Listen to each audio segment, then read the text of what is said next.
அழகான சிறிய கிராமத்தில் எல்லோருக்கும் மிகவும் பிடித்த ஒரு மந்திர பூனை வாழ்ந்து வந்தது. அந்த பூனை சாதாரண பூனை அல்ல. அதன் கண்கள் நட்சத்திரம் போல ஜொலித்தன.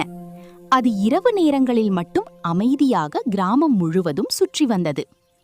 ஒவ்வொரு இரவும் கிராமத்து குழந்தைகள் சந்திக்கும் சிறிய பிரச்சனைகளை அந்த மந்திர பூனை தனது புத்திசாலித்தனத்தாலும் சின்ன சின்ன மந்திரங்களாலும் சரி செய்துவிடும். ஒரு நாள் கிராமத்து தோட்டத்தில் இருந்த மாம்பழங்கள் எல்லாம் கீழே விழுந்து சிதறி கிடந்தன.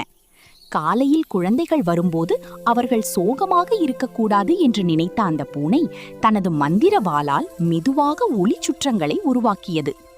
சில நொடிகளில் எல்லா மாம்பழங்களும் மீண்டும் மரத்தில் அழகாக தொங்க ஆரம்பித்தன.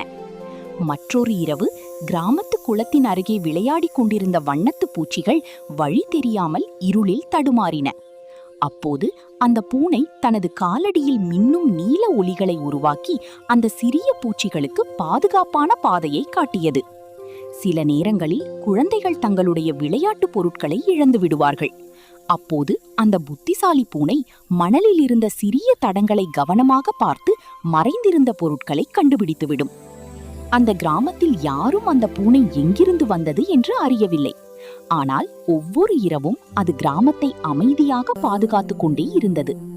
நிலவு மேலே மெதுவாக நகர, குளிர்ந்த காற்று வீச, அந்த மந்திர பூனை பழைய ஆலமரத்தின் கீழ் சுருண்டு படுத்து கொண்டது.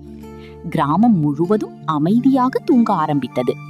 அன்றிரவும் அந்த புத்திசாலி மந்திர பூனை எல்லோருடைய கனவுகளையும் இனிமையாக்கிக் கொண்டே இருந்தது.